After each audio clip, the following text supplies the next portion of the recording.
ए हेउची मालकानगिरी जिले में smart health card बंटन केन्द्र चित्र।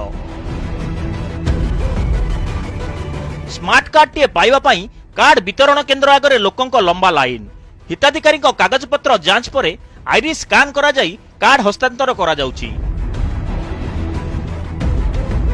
स्वास्थ्य मंत्री ठारू आरंभ करी 8 जन मंत्री विभिन्न स्थान में कार्ड बंटन कार्यक्रम में जोग देइछंती। प्रथम दिन में शह शह संख्यार लोक केन्द्र आगे धाड़ी बांधि बेले यथेष्ट परिमाणर कार्ड नहीं, तथापि लोकों मध्य प्रबल उत्साह देखा मिली।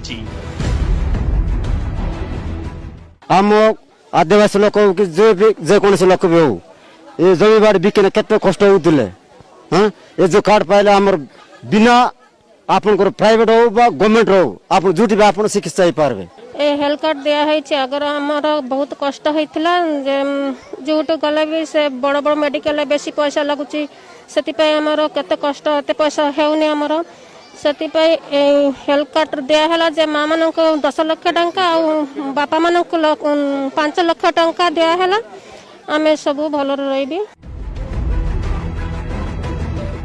सेप्टेम्बर 1 तारिख स्मार्ट हेल्थ कार्ड रो लाभ पाइबे हिताधिकारी।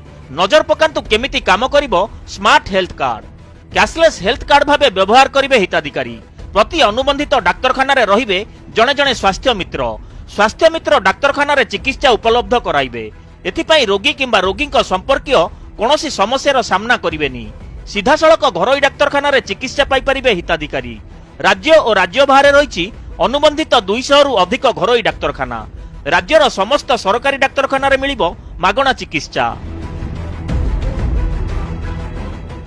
यही कार्ड प्रत्येक परिवार को आमे 2टा कार्ड देबू जो कार्ड रे सारा भारत वर्ष मध्य माँ मान को पाई 10 लाख टंका पर्यंत प्राइवेट हॉस्पिटल टू नहीं गवर्नमेंट हॉस्पिटल पर्यंत चिकित्सा फ्री ऑफ कॉस्ट पाई परिबो।